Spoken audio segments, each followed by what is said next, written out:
2025년입니다. 같은 ITF에 투자했는데 A씨는 1000만 원으로 350만 원을 벌었습니다. B씨는 210만 원 밖에 못 벌었습니다. 둘이 투자한 상품은 똑같이 S&P 500입니다. 단 한 글자만 달랐습니다. 바로 이름 끝에 붙은 H, 그리고 그 한 글자가 당신의 노후 자산과 은퇴 시기와 삶의 퀄리티까지 바꿔 놓을 수 있습니다. 문제는 이겁니다. 사람들은 ETF를 안전한 상품, 초보자용 상품 이렇게 생각합니다. 그냥 사두면 오른다, 이렇게 믿는 분들도 많습니다. 하지만 정작 ETF 안에 어떤 종목이 들어있는지조차 모르는 경우가 대부분입니다. 그래서 이런 일이 벌어집니다.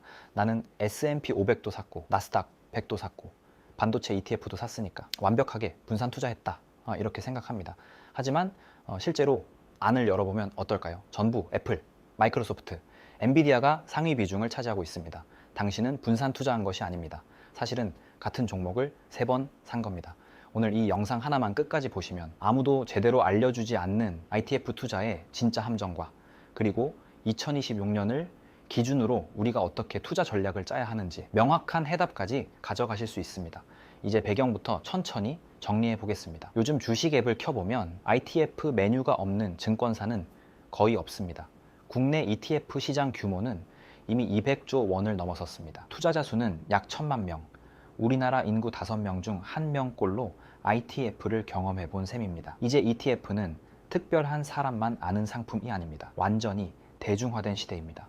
문제는 바로 여기서 시작됩니다. ITF가 쉬워진 만큼 투자도 같이 가벼워졌다는 겁니다. 이름이 예뻐서 사고, 유튜브에서 누구 하나가 좋다고 해서 사고, 지인이 수익 인증한 캡처만 보고 따라 사고, 미국이면 언젠가 우상향하겠지, ETF니까 개별 주식보다 안전하겠지, 이렇게 막연하게 생각합니다. 그래서 어떤 일이 벌어지냐면요, 테마 ETF에 최고점 근처에서 들어갔다가 마이너스 50%, 마이너스 60% 이렇게 손실을 보는 분들이 생깁니다. 환율을 신경 쓰지 않고 투자했다가 같은 지수에 투자했는데도 다른 사람보다 수익률이 한참 뒤처지기도 합니다. 나는 분산 투자 잘하고 있다, 이렇게 믿고 있었는데 실제로는 특정 몇 개 종목에 계좌 전체가 몰려있는 경우도 있습니다. 이제는 ITF를 안전한 상품이라고 부르면 안 됩니다. ETF는 구조를 이해하고 쓰면 정말 강력한 무기가 됩니다.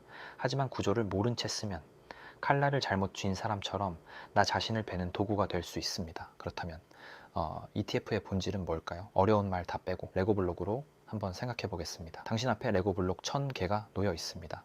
이걸로 멋진 성을 하나 만들고 싶습니다. 방법은 2가지입니다. 첫 번째, 블록을 전부 개별로 사는 방법입니다. 빨간 블록은 강남 장난감 가게에서, 파란 블록은 용산 상가에서, 노란 특수 블록은 해외 직구로 하루 종일 발품을 팔아야 하고 가격도 비싸고 설명서도 없어서 조립하다가 실패할 가능성도 큽니다. 두 번째 방법은 완성형 레고 세트를 사는 겁니다. 상자 하나 안에 이미 1000개의 블록이 들어 있습니다. 색깔도 다 분류되어 있고 친절한 조립 설명서까지 들어 있습니다. 가격은 어떨까요? 개별로 살 때보다 훨씬 저렴한 경우가 많습니다. 이게 바로 ETF입니다. 삼성전자, 애플, 엔비디아, 구글, 아마존, 테슬라 같은 기업, 이런 회사들의 주식을 한 주씩 직접 사려면 수백만 원, 많게는 수천만 원이 필요합니다. 하지만 나스닥 100 ETF는 어떨까요? 국내 상장 기준 대략 2만 원 정도의 금액으로 그 안에 들어있는 세계적인 빅테크 기업들을 한꺼번에 담을 수 있습니다. 요약하면 이겁니다. 시장 전체를 패키지로 싸게 사는 방법, 이게 ETF의 본질입니다.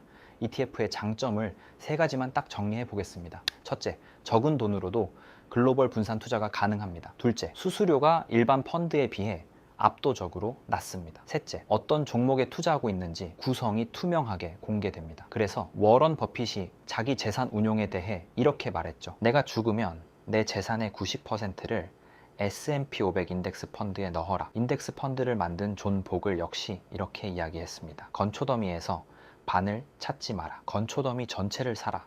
이 말만 들으면 ETF는 완벽한 상품처럼 보입니다. 하지만 오늘 영상의 주제는 장점 칭찬이 아닙니다. 2026년 한국 개인 투자자가 ETF 투자에서 정말 조심해야 할 함정을 짚어보는 것이 목표입니다. 이제 본격적으로 함정부터 살펴보겠습니다. 첫 번째 함정입니다. 바로 분산의 착각입니다. 많은 분들이 이렇게 말합니다. 나는 S&P 500 ETF도 있고 나스닥 100 ETF도 있고 반도체 ETF도 있으니까 완벽하게 분산 투자했다, 겉으로 보면은 맞는 말 같죠. 하지만 실제로 각 ETF 안에 들어있는 상위 종목을 열어보면 어떨까요? S&P 500 ETF 상위 종목 애플, 마이크로소프트, 엔비디아, 나스닥 100 ETF 상위 종목도 애플, 마이크로소프트, 엔비디아. 반도체 ETF는 어떨까요? 엔비디아 비중이 20%가 넘는 경우도 많습니다. 결국 현실은 이렇습니다. 나는 3개의 서로 다른 ITF를 샀다고 생각했습니다. 하지만 실제로는 특정 몇 개 종목에 집중 투자하고 있던 겁니다. 그래서 이런 일이 벌어집니다. 엔비디아 주가가 반토막이 나면 내 계좌 안에 있는 ETF 3개가 동시에 크게 흔들립니다. 내가 산 상품 이름은 다 다른데 내 돈이 걸려있는 회사는 거의 똑같은 상황이 되는 거죠. 이게 바로 분산의 착각입니다. 두 번째 함정은 테마 ETF의 유혹입니다. 메타버스, 2차 전지, 방산, 친환경, AI. 우리가 뉴스에서 자주 보던 키워드들이죠. 증권사는 언제 이런 테마 ETF를 내놓을까요? 대부분 그 산업이 가장 핫할 때, 주가가 이미 많이 오른 시점에 상품을 출시합니다. 왜냐하면 그때가 가장 팔기 쉽기 때문입니다. 나만 뒤처지면 어떡하지? 다들 돈 번다는데 나만 가만히 있으면 안 되지. 이런 심리를 자극하면 상품이 잘 팔립니다. 하지만 투자자 입장에서는 이미 고점 근처에서 줄 서서 들어가는 꼴이 될 수 있습니다. 그래서 많은 테마 ITF들이 출시 이후 마이너스 40%, 마이너스 50% 이렇게 큰 손실을 기록하기도 합니다. 반대로 묵묵히 시장 전체를 추종하는 S&P 500 같은 인덱스 ITF는 플러스 수익을 기록하는 경우가 많습니다. 유행을 쫓다가 고점에 물리는 전형적인 패턴입니다. 세 번째 함정은 자금 성격을 무시한 투자입니다. 몇 달 뒤에 무조건 써야 하는 결혼 자금, 전셋집 이사 자금, 등록금 같은 돈이 있는데도 S&P 500은 장기적으로 우상향하니까 괜찮아, 이렇게 자기 합리화를 하면서 ETF에 넣어버리는 경우가 많습니다. 문제는 내가 그 돈을 꺼내야 하는 시점에 시장 상황이 나쁘면 손실을 보고서라도 강제로 팔아야 한다는 겁니다. 상품 자체는 장기 투자에 아주 적합한 상품일 수 있습니다. 하지만 내가 언제 이 돈을 써야 하는지, 얼마나 변동성을 견딜 수 있는지 이 기준을 생각하지 않고 투자하면 좋은 ETF도 내게는 나쁜 선택이 될 수 있습니다. 그리고 네 번째, 오늘 콘텐츠의 핵심입니다. 바로 환율, 그리고 이름 끝에 H입니다. 많은 분들이 이 함정을 잘 모릅니다. 국내 상장 미국 ETF 이름을 보면 뒤에 H, 즉 H가 붙어 있는 상품들이 있습니다. 이건 환 해지형 ETF입니다. 반대로 H가 없는 상품은 환 노출형 ETF입니다. 쉽게 말씀드려 보겠습니다. 당신이 미국 여행을 갑니다. 한국에서 100만 원을 달러로 바꿔 1000달러를 만들었습니다. 미국에서 한 푼도 안 쓰고 그대로 한국에 돌아왔는데 그 사이 환율이 올랐습니다. 1000달러를 다시 원화로 바꿨더니 110만 원이 됩니다. 10만 원 이득이 났죠. 이게 바로 환 노출입니다. 그런데 어떤 은행이 이렇게 말합니다. 환율 변동이 무섭죠. 제가 보험을 들어 드릴게요. 이제 수수료를 내시면 환율이 오르든 내리든 딱 100만 원만 돌려드립니다. 겉으로 보면 안정적인 것 같습니다. 하지만 잘 생각해 보면 환율이 올랐을 때 얻을 수 있는 추가 이득을 통째로 포기하는 구조입니다. 이게 바로 환해지형입니다. 실제 예를 들어 보겠습니다. 같은 기간, 같은 S&P 500 지수를 추종하는 두 개의 국내 ETF가 있습니다. 하나는 환 노출형, 하나는 환 해지형. 지난 기간을 놓고 보니 환 노출형은 약 35% 가까이 올랐는데 환 해지형은 21% 정도밖에 상승하지 못했습니다. 둘 다 똑같은 지수에 투자했는데도 무려 14%의 수익률 차이가 발생한 겁니다. 단지 이름 끝에 붙은 H 한 글자 때문에요. 그래서 미국 대표 지수에 장기 투자하려는 사람에게는 일반적으로 환 노출형이 더 유리한 경우가 많습니다. 미국 주식에 투자한다는 것은 장기적으로 미국 경제 성장과 달러의 힘에 함께 올라타겠다는 의미이기 때문입니다. 물론 반대의 시나리오를 생각하는 분들도 있을 수 있습니다. 앞으로는 달러 가치가 떨어질 것 같다, 원화가 강세로 돌아설 것 같다, 이렇게 판단한다면 이름에 H가 붙어 있는 환해지형 ETF를 선택하는 것도 가능합니다. 정답은 없습니다. 다만 확률의 문제일 뿐입니다. 앞으로 10년, 20년이라는 시간을 놓고 보았을 때 달러 가치가 떨어지는 속도와 원화 가치가 떨어지는 속도 중에 어느 쪽이 더 빠를지, 내가 어느 쪽에 베팅할 것인지의 문제입니다. 다만 장기 투자 관점에서 많은 투자자들은 여전히 달러 자산을 선호하는 편이라는 점은 우리가 참고할 수 있겠습니다. 이제 한 걸음 더 나가 보겠습니다. ETF 투자는 단순히 기술의 문제가 아닙니다. 더 본질적인 차원에서 보면 철학과 믿음의 문제입니다. S&P 500 ETF에 투자한다는 것은 단순히 미국 기업 500개를 사는 행위를 넘어섭니다. 우리는 사실 인류의 혁신 능력에 투자하는 것입니다. 한번 과거를 돌아보겠습니다. 2000년대 초반 닷컴 버블이 터졌습니다. 나스닥 지수는 70% 이상 폭락했습니다. 사람들은 말했습니다. 인터넷은 거품이었다. 하지만 그 재 속에서 구글과 아마존과 넷플릭스가 나왔습니다. 2008년 리먼 브라더스가 파산했습니다. 전 세계 금융 시스템이 무너지는 것처럼 보였습니다. 사람들은 자본주의의 종말을 이야기했습니다. 하지만 그 위기 속에서 애플은 아이폰을 내놓았고 전 세계는 스마트폰 혁명으로 완전히 다른 세상으로 이동했습니다. 2020년 코로나로 전 세계가 멈췄습니다. 경제는 끝났다고 했습니다. 하지만 화이자와 모더나는 1년 만에 백신을 만들었습니다. 줌과 테슬라 같은 기업은 짧은 시간 동안 몇 배씩 성장했습니다. 위기가 올 때마다 그 최전선에 기업이 있습니다. 그리고 S&P 500 지수는 그 기업들의 경쟁과 탈락과 진화를 가장 효율적으로 담아내는 시스템입니다. 이 지수는 고정된 명단이 아닙니다. 시대에 뒤처진 기업, 예를 들어 필름 카메라의 제왕이었던 코닥 같은 기업은 가차 없이 탈락합니다. 대신 새로운 시대를 이끄는 엔비디아와 테슬라 같은 기업이 그 자리를 채웁니다. S&P 500은 인류의 혁신을 이끄는 국가대표 기업들로만 꾸준히 다시 뽑히는 팀입니다. 부진한 선수는 즉시 교체됩니다. 가장 잘하는 선수가 항상 그 자리를 채웁니다. 이 말은 곧 당신이 S&P 500 ETF 한 주를 산다는 것은 애플의 다음 분기 아이폰 판매량에만 베팅하는 것이 아니라는 뜻입니다. 인류가 앞으로도 문제를 해결하고 새로운 가치를 만들고 계속해서 혁신해 나갈 것이라는 그 긴 흐름에 편승하는 선택입니다. 지난 약 100년 동안 S&P 500 지수의 연평균 수익률은 대략 10% 수준을 기록해 왔습니다. 1000만 원을 30년 동안 꾸준히 투자했을 때 과거 평균을 기준으로 계산하면 1억 원을 훌쩍 넘는 결과가 나옵니다. 물론 과거 수익률이 미래를 보장해 주지는 않습니다. 하지만 역사가 우리에게 보여준 확률이라는 것은 분명 존재합니다. 마지막으로 이 질문을 드리고 오늘 이야기를 마무리해 보겠습니다. 2015년 어떤 사람은 이렇게 말했습니다. S&P 500 너무 올랐어. 지금은 아니야. 그리고 10년을 기다렸습니다. 그 10년 동안 지수는 3배가 됐습니다. 2020년 또 다른 사람은 말했습니다. 코로나 때문에 끝났어. 지금 사면 폭락이야. 그리고 5년을 기다렸습니다. 그 5년 동안 지수는 또 2배가 됐습니다. 그리고 지금 2025년과 2026년을 바라보는 지금 당신은 어떤 말을 하고 있나요? 지금은 애매해. 좀 더 지켜보자. 나중에 여유 생기면 시작해야지. 10년 뒤 2035년에 당신은 오늘을 떠올리며 어떤 생각을 하게 될까요? 그때 그냥 공부 좀 더 해볼 걸. 그때 그냥 작게라도 시작해 볼 걸. 우리를 갈라놓는 건 지식의 차이가 아닐지도 모릅니다. 100명 중 98명은 10년 뒤에도 여전히 부자 되는 법을 검색합니다.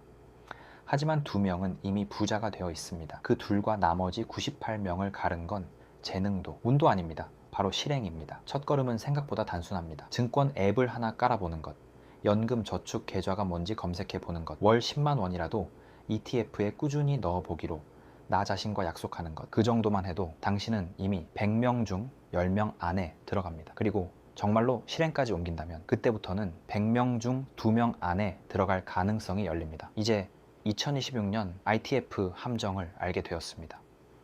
무엇을 피해야 할지, 어떤 기준으로 골라야 할지, 알고 있는 상태에서 선택할 것인지, 모른 채로 남들이 좋다니까 따라갈 것인지, 선택은 항상 우리 몫입니다. 요즘 비트코인 이야기 정말 많이 들리죠. 처음에는 얼마였던 게 지금은 얼마다. 이런 말 한 번쯤은 다 들어보셨을 겁니다. 현재 비트코인은 1비트코인당 약 1억 3천만 원대에서 거래되고 있습니다. 이거는 실시간으로 계속 변하는 가격이에요. 그런데 여기서 많은 분들이 이런 질문을 합니다. 이게 도대체 뭐야? 지금이라도 사야 하는 거야? 현금이랑 뭐가 다른 건데? 오늘은 이 질문들을 완전히 처음부터 아주 쉽게 정리해 드릴게요. 먼저 비트코인은 한마디로 말하면 디지털 화폐입니다. 우리가 쓰는 현금처럼 지갑에 넣고 다니는 돈은 아니고요. 인터넷 안에서만 존재하는 돈이에요. 생각해보면 우리가 카드로 결제할 때도 온라인 쇼핑을 할 때도 이미 돈은 전부 데이터로 움직이죠. 비트코인은 여기서 한 단계 더 나아가서 은행을 거치지 않고 인터넷에서 바로 주고받는 돈입니다. 그렇다고 해서 모든 온라인 포인트가 비트코인은 아닙니다. 예전에 모바일 게임 포인트, 통신사 포인트, 쿠폰 같은 것들 써보셨죠? 그건 전부 특정 회사 서버가 관리하는 돈입니다. 회사 마음만 먹으면 포인트를 늘릴 수도 있고 줄일 수도 있어요. 하지만 비트코인은 다릅니다. 관리하는 중앙기관이 없습니다. 은행도 없고 회사도 없고 정부도 없습니다. 이게 비트코인을 이해하는 가장 중요한 첫 번째 포인트입니다. 비트코인은 누구도 통제하지 않는 돈이다. 그럼 이런 질문이 나오죠. 도대체 왜 이런 돈을 만들었을까? 시간을 조금만 거슬러 올라가 볼게요. 2000년대 중반 온라인 결제가 점점 늘어나면서 사람들은 이런 고민을 하기 시작했습니다. 온라인에서도 현금처럼 직접 결제할 수는 없을까? 그리고 2008년 전 세계를 뒤흔든 금융위기가 터지면서 기존 금융 시스템에 대한 불신이 커졌습니다. 그때 정체를 알 수 없는 한 개발자가 이런 질문을 던집니다. 은행 없이도 사람들이 믿고 쓸 수 있는 돈은 만들 수 없을까? 그 질문의 결과물이 바로 비트코인입니다. 하지만 여기서 또 하나의 의문이 생깁니다. 은행도 없고 관리하는 곳도 없는데 이걸 어떻게 믿지? 디지털 파일은 원래 복사도 쉽고 위조도 쉽잖아요. 비트코인은 이 문제를 블록체인이라는 기술로 해결합니다. 블록체인을 아주 쉽게 설명해 볼게요. 보통은 한 사람이 장부를 관리하죠. 그런데 블록체인은 수많은 컴퓨터가 동시에 같은 장부를 기록합니다. 예를 들어 한 반에서 반장 혼자 성적을 적는 게 아니라 반 친구 전원이 동시에 성적을 적고 서로 비교해서 맞는지 확인하는 구조라고 생각하시면 됩니다. 이렇게 되면 조작이나 위조가 거의 불가능해집니다. 그럼 여기서 나오는 단어가 하나 있죠. 채굴입니다. 비트코인 네트워크에서는 거래 기록을 정리하고 검증하는 일이 필요합니다. 이 일을 대신해 주는 사람에게 보상으로 비트코인을 주는데 이걸 채굴이라고 부릅니다. 쉽게 말하면 컴퓨터로 아주 복잡한 계산 문제를 풀어서 네트워크를 유지하는 데 기여하면 그 대가로 비트코인을 받는 구조입니다. 그래서 비트코인은 아무나 마음대로 찍어낼 수 있는 돈이 아닙니다. 이제 가장 중요한 질문으로 넘어가 볼게요. 비트코인은 화폐일까요? 아니면 투자 자산일까요? 원래 비트코인은 지불 수단으로 설계됐습니다. 하지만 지금은 현실적으로 투자 자산으로 보는 시각이 더 강합니다. 이유는 간단합니다. 가격 변동이 너무 크고 하루에도 큰 폭으로 오르내리기 때문입니다. 지금은 빵을 사기 위해 쓰기보다는 보유하면서 가치 상승을 기대하는 사람이 훨씬 많죠. 그래서 요즘 비트코인은 디지털 화폐라기보다는 디지털 금, 투자 자산에 가깝게 인식됩니다. 비트코인의 장단점을 정리해 볼게요. 장점부터 보면 첫째, 국가의 통제를 받지 않습니다. 누군가 마음대로 가치를 조정하기 어렵습니다. 둘째, 국경 없이 이동이 가능합니다. 해외 송금이 빠르고 간단합니다. 셋째, 블록체인 기술로 거래 자체는 매우 투명하고 안전합니다. 하지만 단점도 분명합니다. 가격 변동이 큽니다. 실생활에서 쓰이는 곳은 아직 많지 않습니다. 각국의 규제에 따라 상황이 달라질 수 있습니다. 근데 2026년에는 각국에서 비트코인을 어떻게 바라보는지도 마지막에 알려드릴게요. 자, 여기까지 들으면 이런 생각이 들 수 있습니다. 자, 비트코인이 인터넷에서 쓰는 돈이라는 건 알겠어. 근데 왜 사람들은 비트코인을 자꾸 금이랑 비교하지? 아주 좋은 질문입니다. 이 질문에서 비트코인의 진짜 정체가 보이기 시작합니다. 먼저 금을 떠올려 봅시다. 금은 아주 오래전부터 사람들이 가치 있다고 믿어온 물건입니다. 왜 그럴까요? 금이 돈이 된 이유는 단순합니다. 첫째, 아무나 쉽게 만들 수 없습니다. 둘째, 세상에 있는 양이 한정되어 있습니다. 셋째, 오래돼도 사라지지 않습니다. 넷째, 어느 나라 사람이든 가치를 인정합니다. 이 네 가지가 금의 핵심입니다. 그래서 금은 이렇게 쓰였습니다. 나라가 망해도 전쟁이 나도 화폐가 휴지가 돼도 금은 남았습니다. 그래서 사람들은 금에 이렇게 말합니다. 이건 최소한 사라지지는 않는다. 이제 비트코인을 다시 봅시다. 비트코인은 금처럼 반짝이지도 않고 손에 잡히지도 않습니다. 그런데도 사람들은 비트코인을 디지털 금이라고 부릅니다. 왜일까요? 첫 번째 이유, 개수가 정해져 있습니다. 비트코인은 총 개수가 210만 개로 정해져 있습니다. 이 숫자는 누가 바꿀 수 없습니다. 대통령도 못 바꾸고 중앙은행도 못 바꿉니다. 이건 굉장히 중요한 차이입니다. 우리가 쓰는 돈은 필요하면 계속 찍어낼 수 있습니다. 경제가 어려우면 돈을 풀고 위기가 오면 또 돈을 찍습니다. 이렇게 돈이 늘어나면 어떤 일이 생길까요? 돈의 가치는 내려갑니다. 같은 만 원인데 예전보다 살 수 있는 게 점점 줄어듭니다. 이걸 인플레이션이라고 합니다. 그런데 비트코인은 다릅니다. 비트코인은 마음대로 늘릴 수 없습니다. 이미 최대 개수가 정해져 있기 때문입니다. 이 점에서 비트코인은 금과 아주 비슷합니다. 두 번째 이유, 중앙에서 통제하지 않습니다. 금은 어느 한 나라가 혼자서 통제할 수 없습니다. 어느 나라 금이든 금은 금입니다. 비트코인도 같습니다. 어느 나라 소속도 아닙니다. 어느 정부 소유도 아닙니다. 그래서 이런 일이 생깁니다. 어떤 나라의 화폐가 갑자기 흔들릴 때, 어떤 나라의 경제가 불안해질 때 사람들은 국가 화폐 말고 다른 선택지를 찾습니다. 과거에는 그게 금이었습니다. 요즘에는 그 자리에 비트코인이 같이 올라옵니다. 세 번째 이유, 국경이 없습니다. 금을 옮기려면 비행기에 실어야 하고 보관해야 하고 검사를 받아야 합니다. 하지만 비트코인은 인터넷만 있으면 됩니다. 국경도 없고 시간도 거의 들지 않습니다. 이 점에서 비트코인은 금보다 더 현대적인 자산입니다. 그럼 금이랑 완전히 같을까? 아닙니다. 아주 중요한 차이가 있습니다. 가장 큰 차이, 변동성입니다. 금은 가격이 천천히 움직입니다. 하루아침에 반토막 나는 일은 거의 없습니다. 반면 비트코인은 다릅니다. 짧은 시간 안에 크게 오르기도 하고 크게 떨어지기도 합니다. 그래서 역할이 나뉩니다. 금은 안정성의 상징입니다. 비트코인은 기술 기반의 새로운 자산입니다. 금은 천천히 지켜주는 자산이고 비트코인은 빠르게 변하는 자산입니다. 그런데 왜 그래도 금이랑 비교할까? 이유는 하나입니다. 사람들이 비트코인을 쓰는 돈이 아니라 보관하는 가치로 보기 시작했기 때문입니다. 예전에는 이렇게 물었습니다. 비트코인으로 커피를 살 수 있나? 지금은 이렇게 묻습니다. 이 자산이 10년 뒤에도 남아있을까? 질문이 바뀌었습니다. 그 순간부터 비트코인은 달라졌습니다. 화폐의 질문에서 자산의 질문으로 이동한 겁니다. 그리고 그 자리에 금과의 비교가 등장한 겁니다. 그래서 정리하면 이렇습니다. 비트코인이 금과 비교되는 이유는 개수가 정해져 있고 마음대로 늘릴 수 없고 국가에 속하지 않고 위기 때 대안으로 거론되기 때문입니다. 하지만 금보다 훨씬 변동성이 크고 역사도 훨씬 짧습니다. 그래서 비트코인은 이렇게 불립니다. 금이 되려는 자산. 혹은 디지털 시대의 금 실험, 아직은 완성된 금이 아니라 금의 자리를 노리고 있는 자산입니다. 자, 여기서 다음 질문이 자연스럽게 나옵니다. 그럼 다른 코인들은 어떨까? 이더 어리움이나 다른 코인들도 금이 될 수 있을까?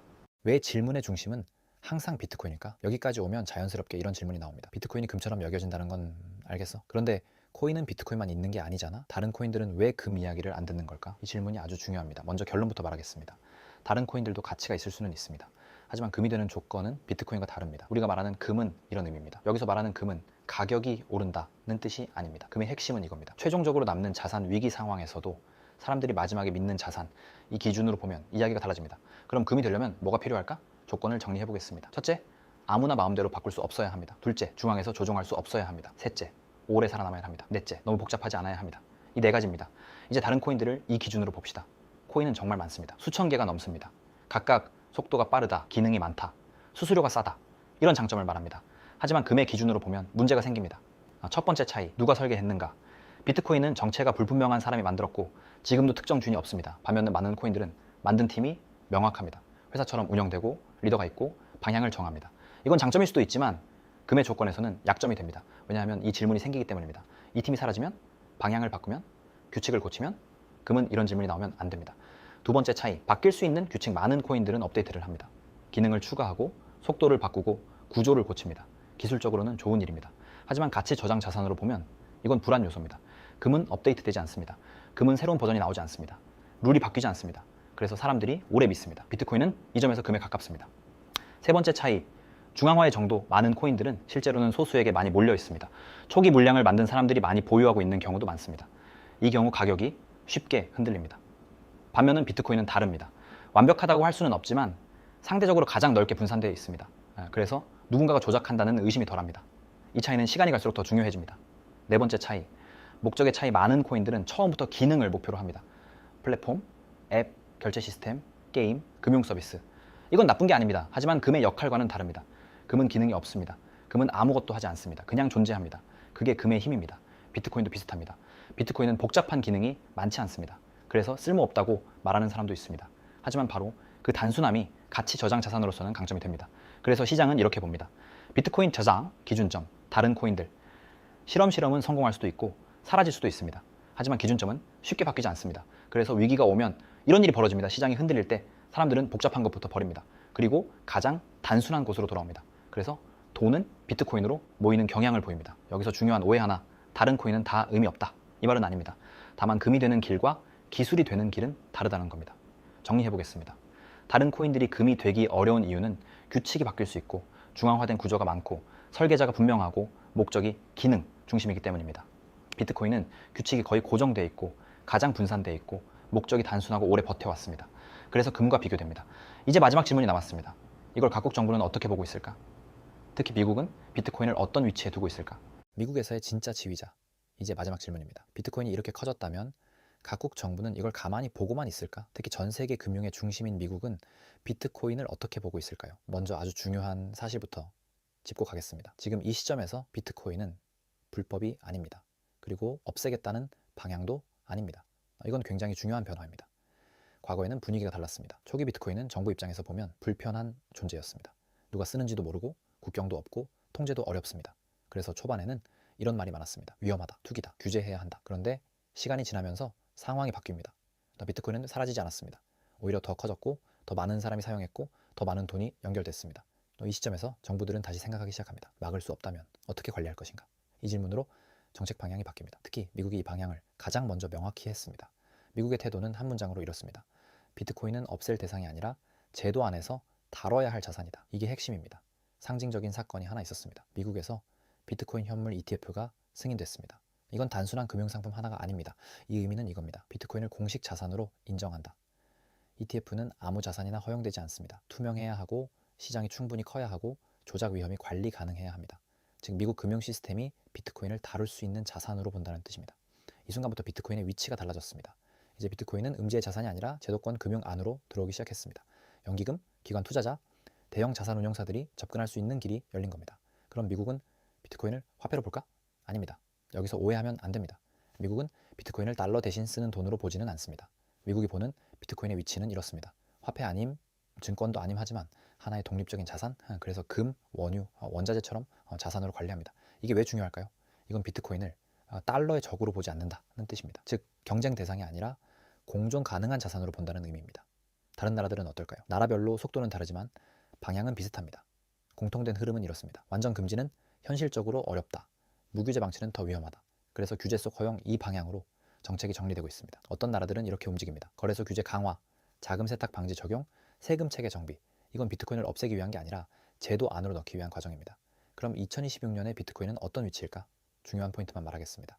2026년에 비트코인은 실험 자산이 아닙니다. 하지만 완성된 화폐도 아닙니다. 가장 정확한 표현은 이겁니다. 글로벌 대체, 자산 국가 화폐가 흔들릴 때, 금융 시스템이 불안할 때, 장기적으로 가치 저장이 필요할 때 선택지 중 하나로 자리를 잡고 있습니다.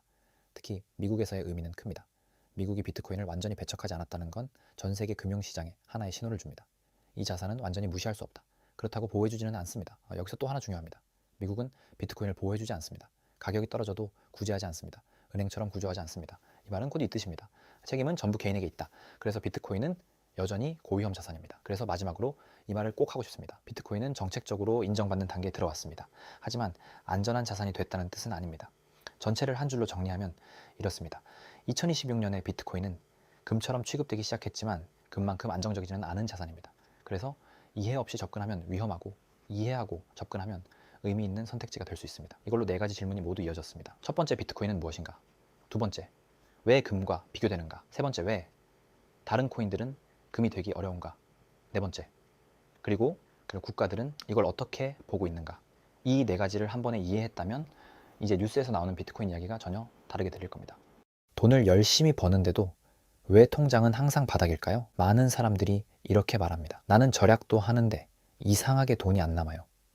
하지만 대부분의 경우 문제는 수입이 아니라 지출에 있습니다. 특히 생각보다 많은 돈이 아예 쓰지 않아도 되는 곳에 아깝게 새어나가고 있습니다. 오늘은 돈 쓸 가치가 없는 지출 20가지 이 주제로 이야기해 보겠습니다. 잠깐의 만족은 주지만 내 인생을 단단하게 만들지 못하는 소비, 남는 건 거의 없는데 습관처럼 계속되는 지출, 이걸 한 번만 정리해도 여러분의 통장은 완전히 달라집니다. 지금부터 천천히 하지만 굉장히 현실적으로 이야기해 보겠습니다. 자, 먼저 왜 이런 불필요한 지출이 생길까요? 사람은 원래 이성적인 존재가 아닙니다. 우리는 이성으로 소비를 결정하는 것 같지만 사실 대부분 감정으로 결정하고 그 다음에 이성으로 합리화합니다. 이 정도는 나를 위한 보상이야. 다들 하니까 나도 해야지. 지금이 아니면 못할 것 같아서 이렇게 스스로를 설득하죠. 여기에 크게 3가지 배경이 있습니다. 첫 번째, 남의 시선. 우리는 생각보다 타인의 시선을 많이 의식합니다. 그래서 필요가 아니라 체면 때문에 돈을 씁니다. 두 번째, 감정 소비. 우울하면 쇼핑, 스트레스 받으면 결제. 돈을 쓰는 순간 잠깐 기분이 좋아지니까 우리 뇌가 이 패턴에 중독됩니다. 세 번째, 투자라는 착각. 요즘 뭐만 하면은 다 투자죠. 자기 개발 투자, 이미지 투자, 경험 투자.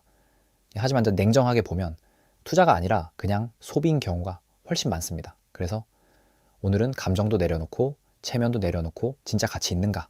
이 기준으로만 정리해 보겠습니다. 첫 번째 영역, 겉으로 좋아 보이지만 내 삶의 본질을 바꾸지 않는 소비입니다. 첫 번째, 보여주기 위한 명품 소비. 진짜 내가 좋아서 사는 게 아니라 남에게 보여주기 위해 사는 명품은 투자가 아니라 허영입니다. 잠깐의 만족감, 그리고 긴 후회만 남깁니다. 두 번째, 필요 이상으로 과한 자동차. 정말 내 삶의 질을 크게 올리나요?